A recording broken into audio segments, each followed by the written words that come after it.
Yeah, I don't think the iPhone is going to make it. Do y'all? It's not going to have it. Hey, one of the things I love about those quotes is it proves to us, number one, rich people aren't necessarily smarter than the rest of us. And in some cases, smart people like Albert Einstein aren't smarter than the rest of us. So all of us have a hard time predicting the future, don't we? But the point of this entire series is I've suggested that you can predict your future, and we're going to talk a little bit about that in a minute. And then what I want to do today is shift gears just a bit, and I want to take the concepts we've been talking about over the last few weeks, and I want to focus them or center them specifically on how it applies to your spiritual growth and your relationship with your Heavenly Father. But before I get into that, let me introduce this idea. Here's something that's true about all of us. It doesn't matter, who you are. I think all of us, just from our own experiences, know this is true, that not all decisions have equal impact. Isn't that right? Not all decisions have equal impact. In other words, there are some decisions you make that move you slowly in the right direction, and they're important, but they're incremental. It's just another step and another step and another step. And then there's some decisions you make in your life that propel you and accelerate you in the right direction. They just help you go so much further faster. When you make those decisions, you just feel like, man, I made a lot of progress once I did that. And the same thing's true on the other side. There's some decisions you make that move you in the wrong direction, but they move you incrementally. As a matter of fact, they move you so little that you feel a little bit of pain, but you can recover pretty quickly from them. And then there are other decisions, and we've all done this, there are other decisions you make that propel you and accelerate you so fast in the wrong direction that it's really hard to avoid the consequence. You just can't. It propels you so far in the wrong direction that's like, I just committed to that consequence, and I can't get out of it now. And if I had it to go back again, and we could all think, about these instances, man, I would change that decision because that decision sealed the deal that I was going to face that pain. The other thing that's interesting about this is not only do all decisions now have equal impact, but I've noticed in my own life, and maybe this is true for you, it is often the decisions that cost me the most in the moment that propel me in the right direction the furthest. In other words, the more sacrifice is required or the more a price has to be paid, the better the benefit is down the road. And on the other side, I have noticed that the decisions that are often easiest for me and the decisions that are, oh man, yeah, absolutely, that's going to be fun to do right now, those decisions are often the ones that propel me the fastest in the wrong direction. Now, the reason this idea is important to understand is because of what we've been talking about the past few weeks, that there is a principle that is true for all people throughout the world, and it applies itself to us whether we want it to apply itself to us or not. It is just a part of life, and I call it the direction principle. And it simply says this, that decisions, not intentions, determine direction. In other words, decisions are incredibly powerful because decisions always move you in a certain direction. And some decisions, as we just said, are more powerful than others because they move you faster in a certain direction. But this is just common sense, isn't it? We all know, well, we're going to wind up where the road we're on ends up. That's just the way it works. And what's so interesting about this idea to me is, if we were able to make decisions in a vacuum, well, we would always make good decisions. This isn't rocket science. And in most cases, and you know this because you do it with other people, in most cases, when the decision's in a vacuum and there are no emotions attached, you almost always know the right thing you should do. The thing that makes decisions so difficult and the thing that trips us up when it comes to this principle is we don't get to make decisions in a vacuum. Our decisions are always made within the cloud or the fog or the haze of emotions. And as we talked about last week, emotions do a couple of things. Anything with strong emotional appeal, it tends to lower our defenses. We become less cautious, less careful, less concerned about warning signs. And emotions tend to raise our defensiveness. Emotions cause us to go, no, I don't want to listen to you, and I'm not listening to you, and no, you don't know what you're talking about, and that's none of your business. And emotions end up costing us deeply. Emotions aren't bad, but they can cost us deeply if we allow the emotions to drive the decisions that we make. Because what emotions do time after time, what strong emotional appeal does, is it tempts us or it baits us to do this, to trade what we want most for what we want now. This is what it always comes down to. Whenever we're making decisions, and you intuitively know this is something you felt over and over again, just like I have when you made a decision. You felt there's a conflict here between what I want most and what I want now. And the reason you feel that conflict is because emotion is involved. If you can take emotion out of it, well, in a vacuum, the decision is simple and it's easy. You know what you should do. But with emotion, it tends to pull you towards what you want now. I'll give you a couple quick examples. Here's one of the things that we all want most. What we all want most is satisfying. What I mean by that is we want to experience long-term satisfaction in life. All of us want to experience that. For instance, all of us financially want to experience long-term satisfaction. And long-term satisfaction looks like this. We want to be people who are generous, who have a generous heart. We want to be people who have margin. We want to be people who are at peace financially, who have financial freedom. That's what we all want most. Well, why don't we all end up there? Well, because every time we make a financial decision, there's something other than that at play, isn't it? There's some emotions at play that are pulling us towards what we want now. That are pulling us towards appealing. Okay, satisfying is what I want most. But that thing right there is appealing. Satisfying is what I want most. But I think I should go ahead and figure out how to, go into debt or manage things or finagle things in order to get that. There's a tension. We all felt this before. There's a tension between appealing, oh, I want it now, and satisfying, oh, that's what I want most. Same thing's true in relationships. I mean, what we all want most is ultimately to be, for those of us who are married, to be in a marriage relationship that experiences long-term satisfaction, a marriage relationship where we stay in love, happy together forever. That's what everybody wants most who's married. But the struggle comes because there's some things now that are more appealing. What's more appealing now sometimes is that's what I want to do, and I'm going to spend more time doing what I want to do than investing in who I love. I'm going to spend more time chasing that right now because that's a great opportunity. And yes, it's going to cost me time with this person who I want to be in love with forever, but I'll make up for that later. And again, we feel the tension between what's appealing and satisfying, what we want now and what we want most. I'll give you one other example of this. What we want most is fulfilling. This is true for everybody. We want to live a life of purpose and meaning and significance. All of us want to get to the end of our lives and look back and go, there was a life well lived. I feel like I made a difference. I'm not just going to disappear from this earth and be forgotten after a few years. I made an impact. I left a legacy. That's what everybody wants. We all want fulfilling. But in the moment, it's sometimes difficult to choose the decisions that lead to fulfilling because we also want fun right now. And sometimes fun and fulfilling go together, but sometimes fun conflicts with fulfilling, doesn't it? And when fun conflicts with fulfilling, well, all of a sudden there's that tension again. Am I going to choose the long view, and am I going to play the long game, or am I going to just chase what I want right now? This is something, if you had parents who understood this, they were always trying to instill this in you. They were trying to help you think about what was best in the long term and not in the short term. Because we are all wired, if we're not careful, because of the strong emotional pull of things, to choose the short term. And again, there's nothing wrong with appealing, and there's nothing wrong with fun, unless appealing and fun cost you satisfying and fulfilling. We always have to navigate through this tension of, is what I'm wanting right now going to cost me what I actually want most? Now, the reason I bring this up is because, again, one, not all of your decisions have equal impact. So sometimes you and I can make decisions that, if we're not careful, can propel us or accelerate us in the wrong direction and cost us what we want most. Or sometimes we can make decisions that will propel and accelerate us towards what we want most, even though it may cost us something right now. It's important to understand that. It's important to understand this also because you know this, you just have one life, and so do I. And once you're through your 20s, you don't get to live them again. Once you're through your 30s, 40s, 50s, you don't get to live them again. Once you've experienced that, you don't get to go back and rewind and say, oh my goodness, well now I understand. Let me go back and, no, you've got to make these decisions in the moment. Which means you and I have to have enough discipline to pause and go, okay, I know what I want now. But is this decision going to move me in the direction of what I want most or not? Now, not surprisingly, Jesus talked about this tension quite a bit.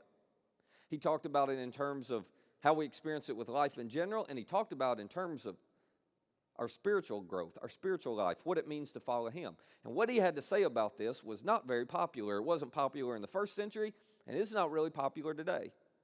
But as we unpack it, I think you're going to see what he was actually getting at is This simple tension of don't ever trade or sacrifice what you want most for what you want now, because that is a trade you always regret.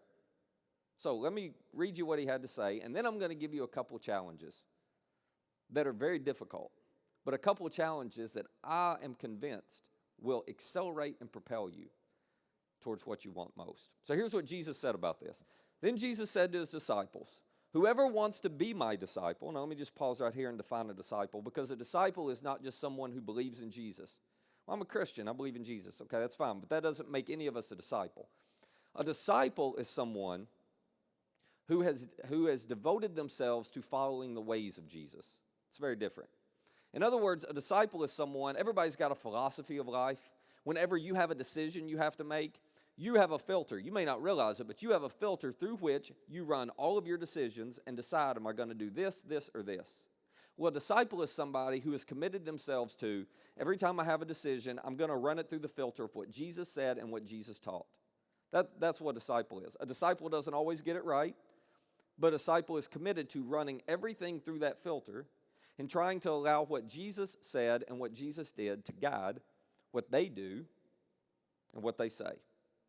So Jesus says, whoever wants to be my disciple, if that's really the way you want to live,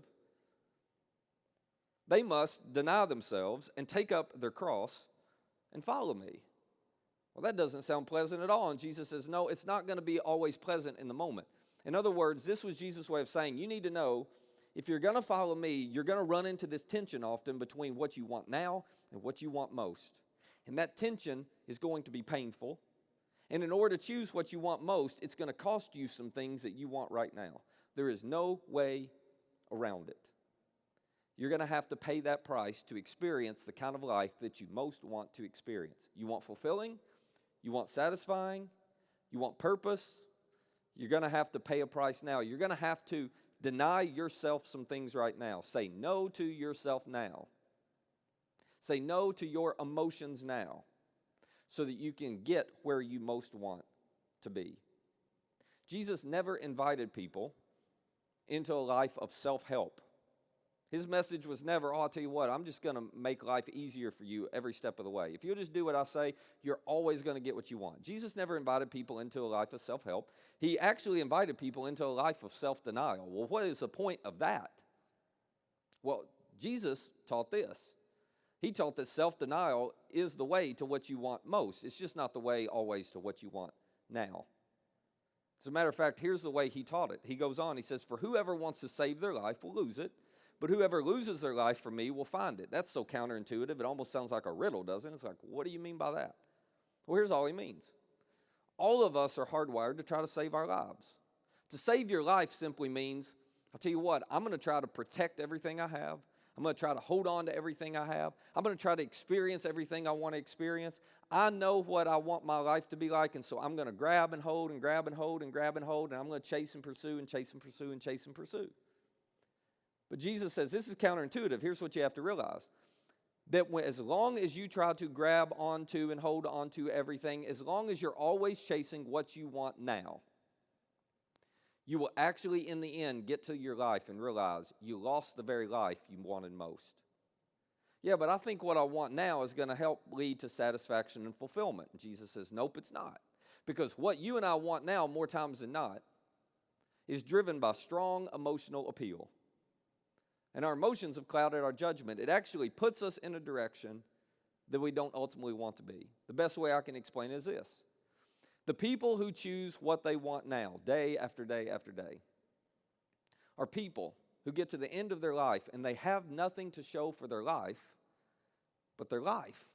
They have nothing to show for their life but, well, they were on this earth for 70 years. They were on this earth for 80 years. Well, they just consumed and consumed and consumed, and they tried to get everything for themselves they could possibly get out of life, and then they get to the end of life, and those people have nothing to show for their life that will outlast their life. As a matter of fact, you know this because we've all watched this happen and some of us have lived it. If you wake up every day pursuing what you want now, it will eventually cause you to lose your life in terms of your marriage, in terms of your financial freedom, in terms of your satisfaction, in terms of your peace of mind, because it never satisfies, does it? So Jesus says, this is very counterintuitive, but I'm not inviting you into a life of self-denial because I'm trying to take something from you. I'm actually trying to show you the road that's going to take you to where you most want to be. The person, he says, who decides to lose their life, and then he uses these two words, for me. In other words, the person who says, I'm willing to say no to myself today in order to experience what I want most in life. I'm willing to say no to my emotions now so that I can live a more significant life. Jesus says, if you're willing to do that, and you lose your life for me, because people lose their lives for all kinds of things. People sacrifice and deny themselves for all kinds of things. That doesn't mean you're on the right road, but he says, if you will just follow my instructions, which are going to require you to say no to yourself at times, but if you will lose your life for me, his promise is, in the end, you will actually find your life. Now, that's very hard to actually believe and follow. So let me see if I can get you to think of it this way. Here's what I want you to do. If you're sitting there thinking, well, that doesn't sound like any fun. Well, that's not true. But if that, you're like, Jesus is just trying to steal all the fun from us. Okay, play along with me for a second. I want you to go home today, and I want you to get an empty box, okay? Find an empty box. It's going to say Prime on it somewhere, all right? So find a box. If you don't have an empty box, you just wait 2 days. One of them will show up on your doorstep, and we never remember what's in it, do we? It's like, oh, it's Christmas all over again. So open it up, find out whatever it is you ordered, and then you got an empty box, okay? Put your empty box on the counter. And then here's what I want you to do. I want you to gather up all the fun that you have had in the last year. You say, I can't do that. I know, but play along. I want you to gather up all the fun that you have had in the last year, okay? I want you to look at that box, gather up all the fun you've had in the last year, and I want you to put it in that box. And then I want you to gather up all the wasted money that you have spent in the last year. You know what that looks like. It's the stuff that after you bought it, you're like, what was I thinking? It's the stuff that still has tags on it. You've never used it. You know, it's the stuff that, oh, that was just a terrible investment. Whatever it was. All the wasted money. I want you to put it in that box. And then I want you to look at that box, and I want you to ask yourself this question. What do I feel? When you're looking at that box, what do you feel? I'll tell you what you feel. Pretty much nothing. Pretty much nothing.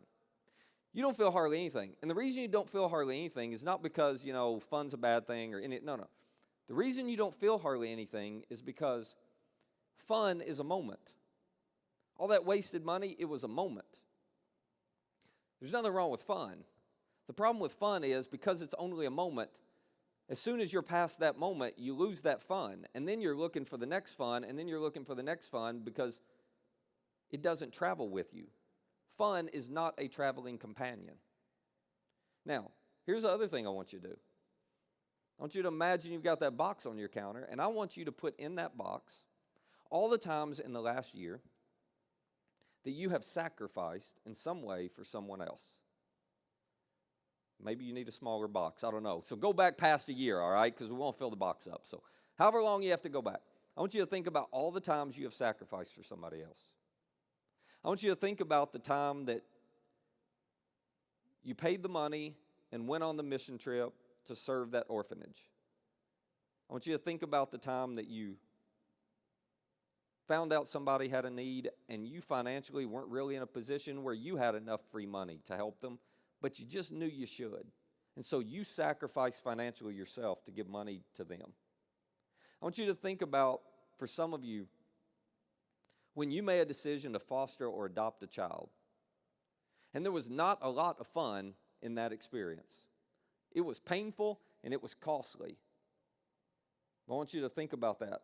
Whatever it was, whatever the examples are, that for many of you, it's when you wake up early every Sunday morning and you show up at church early so you can serve somebody else. Okay, all the times that you've sacrificed for somebody and served them in the last year, I want you to put it in the box. And then, I want you to think about all the money that you've sacrificially given to help somebody in the last year. I want you to put it in the box. And then again, ask yourself the question, what do you feel? What do you feel? I know what you feel because my wife and I feel the same thing. What you feel when you reflect back on those things is you feel fulfillment. You feel satisfaction. You feel contentment. As a matter of fact, for some of those things, my wife and I, we get to thinking about those, and we still get emotional about them. You know what the difference is? It's simply this. Not that there's anything wrong with fun, but fun is a moment. Fulfillment is a traveling companion.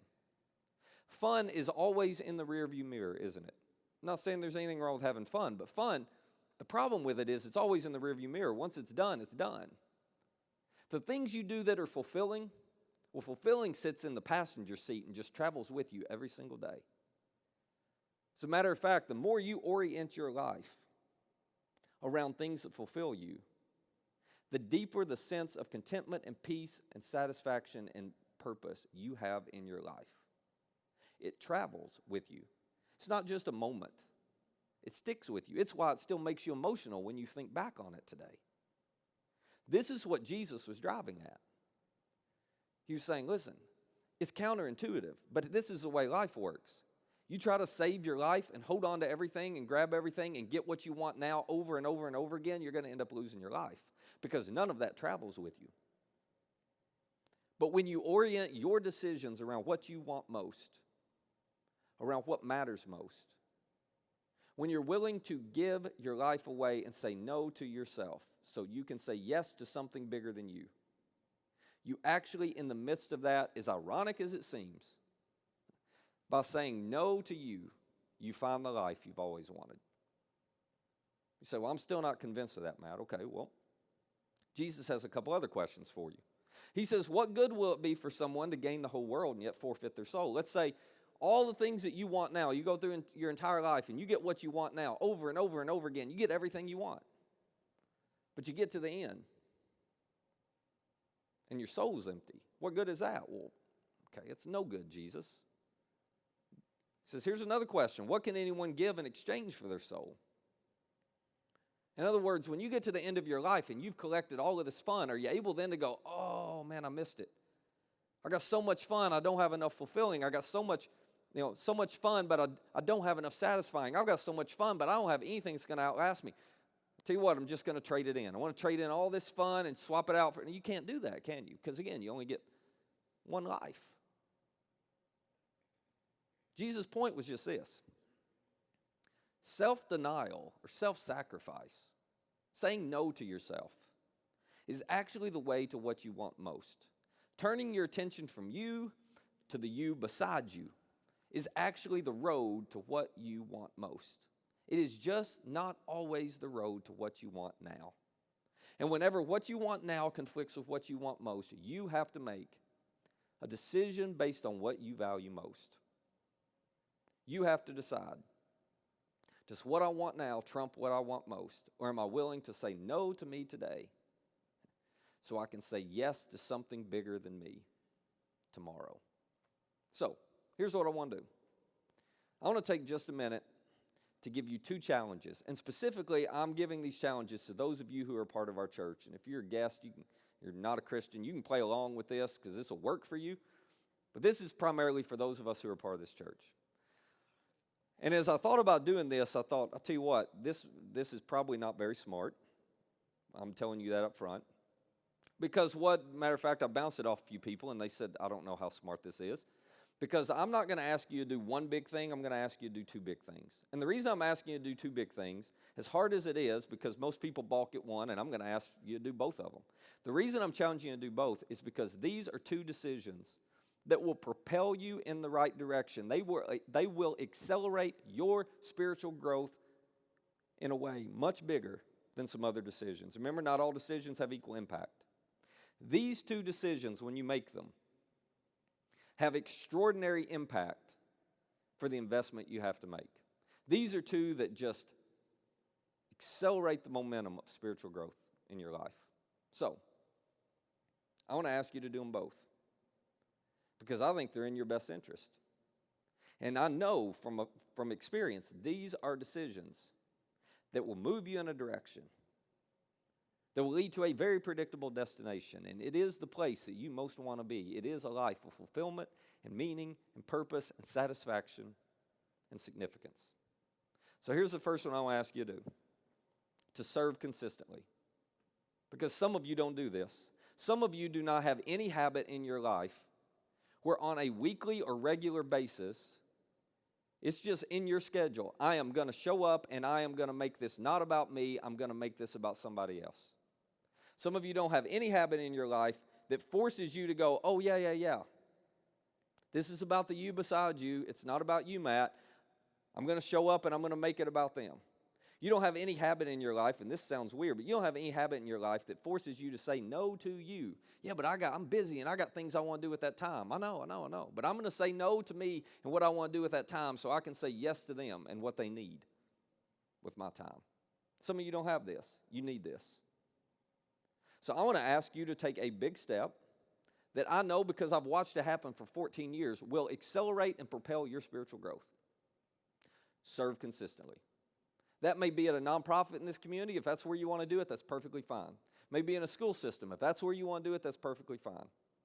But we need a lot of you serving here, and I would invite you to serve here. If this is your church, you should jump in here. Because every single week or every other week, whenever you're on the serving schedule, it is a chance for you to go, oh yeah, reminder, this isn't about me. It's about all the people who come in today that I get to serve. So when you walked in today, they gave you a card like this. This is going to be really simple. If you'd like to learn more about this and take this step, all you got to do is fill this card out, because we've got a lot of opportunities.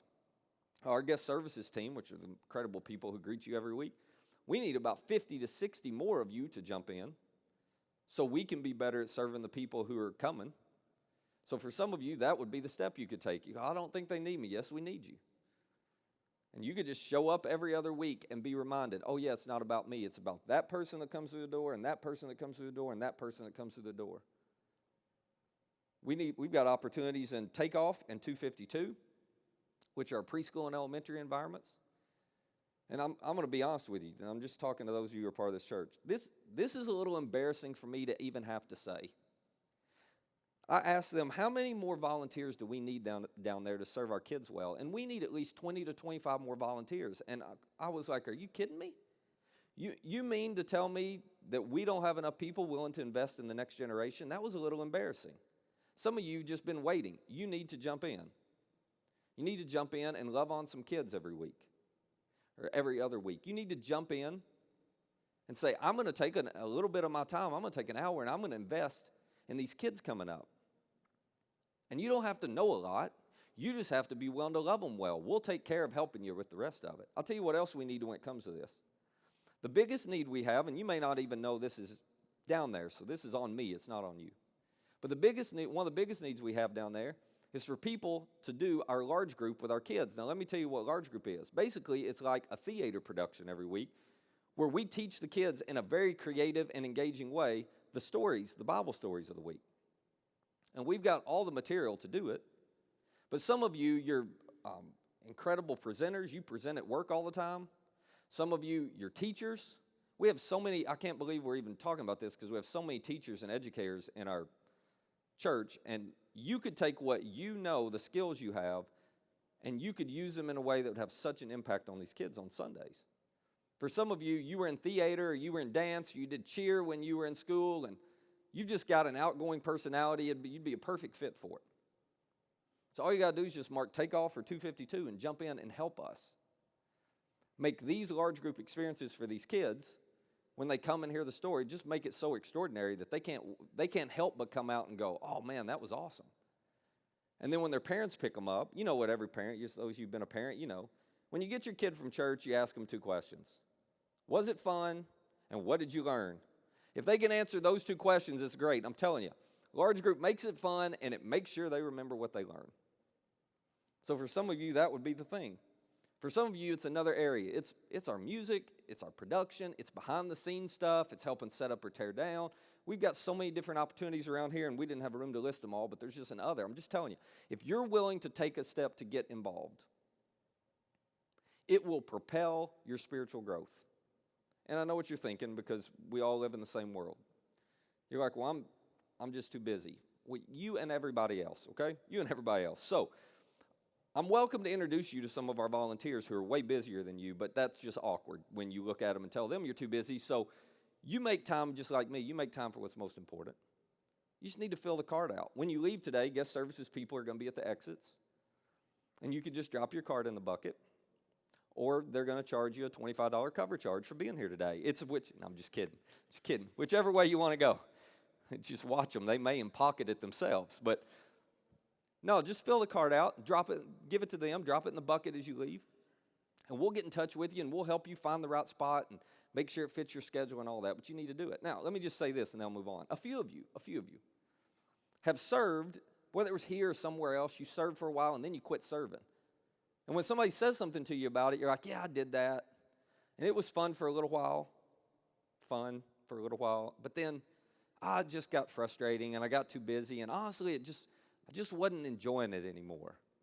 I didn't like it, and this was wrong, so I just quit. Okay, let me help you out.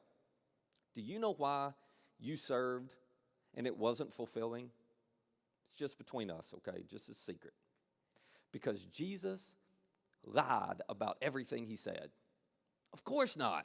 No, I'll tell you why. Because you started with your focus on other people. You showed up when you started to serve wherever you were serving. It was all about how you could help the other people. And then over time, what happened to your heart is what can happen to any of ours. You started focusing on yourself. You started focusing on what it was costing you to have to show up and serve.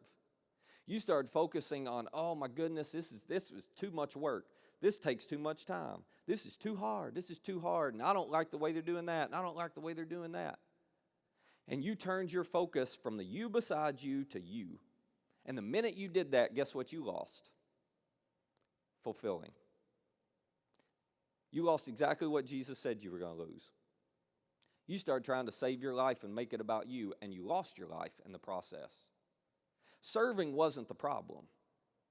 Your focus was the problem. And you need to jump back in, but you need to jump back in going, I'm going to make this about other people. It's not about me. And then you need to see what happens to your spiritual growth when you do that. So that's one big step.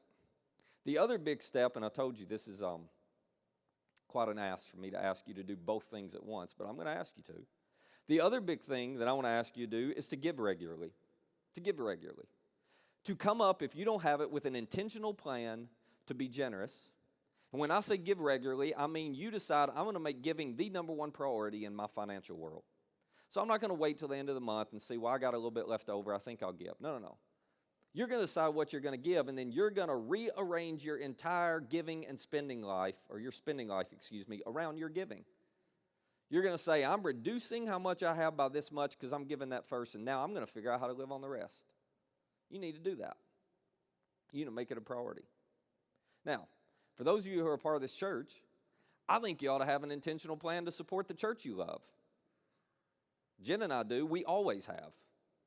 And we've made it as simple as we can make it for you here. As a matter of fact, we just recently this month shifted to a new giving system to make it even easier for you. You can set up recurring giving in 30 seconds on your phone. It is that simple. 30 seconds and you're done. You're good to go. And then you've made it a priority. And here's all you got to do if you're interested in that. That is huge, isn't it? I asked them, why is that so big? And they said, because we don't want them to miss it. So there you go. All you have to do is text Journey Give, all one word, to 77977. It'll send you a link, and in 30 seconds, you're set up. Now, a couple things real quick. One, some of you always get this. Somebody says, you're just trying to get people to give more money to the church. Two answers to that. Number one, heck yeah, I am. That's exactly what I'm trying to do. You know why? Because we have a 14-year track record of look at how we make a difference in this community. So for all the people who look at me and go, I don't want to give and pay for the rent and the staff salaries, no, that's fine. You don't have to. You know why? Because those of us who give here are already covering all that. You're welcome. When you give, you know what it does? It lets us do more in the community, just like we did yesterday. It lets us help more kids with shoes and clothes. It helps us help more college students who show up and they're trying to figure out life and it's their first time away and they don't know where to go or what to do.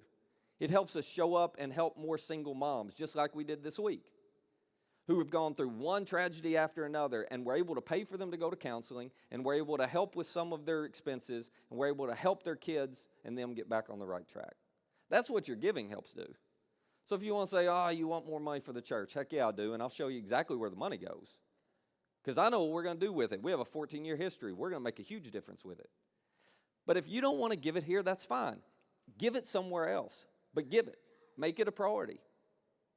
Now, the reason I bring both of these things up is because I'm telling you, when you serve consistently and you give consistently, these two things propel you forward in the right direction. And you know they do, or you know they will, and the way you know they will is because of the resistance you have to doing those two things. That's how you know it's a big decision. That's how you know it'll actually make a huge impact in your life, because you resist it. Because the more something costs you right now, the more impact it will have later, in most cases. These two things require you to say no to yourself now in the two areas you and I care about the most, your time and your money. But by saying no to yourself to some extent with your time and your money, you say yes to something you want much more. You say yes to fulfilling. You say yes to purpose. You say yes to difference. And you say yes to significance. Serving and giving put you on the road to living a significant life. So I want to challenge you, if you're not doing them both, to do them both. To do them both today. Not to say, well, I've been intending and I've been, no. Intending is pretending. That's all that is. Intending is pretending. Remember, it is your decisions, not your intentions, that determine your direction. So don't pretend anymore. Do it. We've made it as simple for you as we can. You can do both of these in 60 seconds today and get started. But you got to take action. And if you do, now this is the part I don't want you to miss. If you do, Jesus promises there's going to be a payoff for you. That it will lead to something extraordinary. It will lead to what you want most. Here's how he wraps this up. He says, for the Son of Man is going to come in his Father's glory with his angels. One day, in other words, when it's all done, he will reward each person according to what they have done. That's a promise he makes you. Now let me say this and we'll wrap up. There are a group of you here who you get this. You get this. There are a group of you here, you invite people because you have come to understand that everyone is one invitation away from life change, and you look for opportunities to try to have conversations with people about faith or invite them to church, and God's used you in some incredible ways. People's lives have been changed, in some cases, simply because you extended an invitation. There's a group of you here, you serve too, because you get it. You get that God will use you to change the people around you if you will just give him a little bit of your time and make it about somebody besides you. And there's a group of you who give here. And you give because you know where your money goes, your heart follows.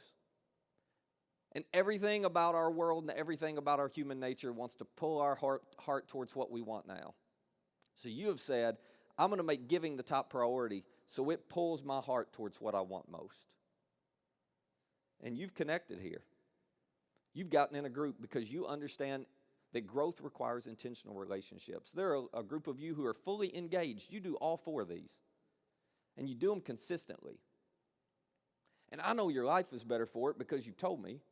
But I just want you to know, first of all, how much I appreciate it. Because our church, we are who we are today. Because of those of you who have decided and been willing to engage with all four of these things. That's why we go into the community and people find out that I'm from Journey. And they start raving about the impact that our church has made. It's not because of me. It's because of you. And as grateful as I am for what you do, I just want to remind you that your Heavenly Father is watching. And I know it costs you sometimes. It costs Jen and me sometimes. But He's watching. And the price is worth it because it's going to lead to what we want most in life. But Jesus sweetened the deal and said, not only that, but when you stand before me, I got a reward waiting on you. Because you chose to trust me enough to lose your life. And in the process of losing your life, you found it. Some of you, you're not doing any of these. Some of you, you're doing some of them and not all of them. And I just want to invite you to fully engage. To fully engage partly because there are 28,000 plus people in our community today who are not in church. And there is no way they will step foot in church unless we offer ourselves to God and say, use us, to help them see how much you love them. But I want to invite you to do it because I know what these things do for your spiritual growth and for your life. You want a life of bigger purpose? You want your life to be about something greater than you? You want to get to the end of your life and look back and go, man, I got a lot more than just my 60, 70, 80 years on earth to show for this.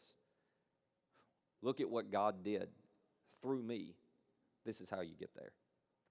You have to be willing to let go of what you value most right now in order to experience and receive what you value and want most in life. Not all decisions have equal impact. These decisions will change your life. I've watched it happen for 14 years. And more than anything else, I want it to happen for you. But it is your decisions, not your intentions, that will determine the direction of your life, and ultimately it will lead you to a very predictable destination. I just want it to be the right destination for you. Would you pray with me? Father, wherever this lands and whatever this looks like, would you give us the courage to be willing to let go of what we want right now? Because that's what holds us up. It's us going, nope, I don't want to let go of that time. I don't want to let go of that money. I don't want to let go of that comfort. I don't want to let go of that security. But in the process of trying to save our lives, we lose it. We miss it. We don't get to go back and replay that and redo the opportunity. I just don't want us to miss those anymore.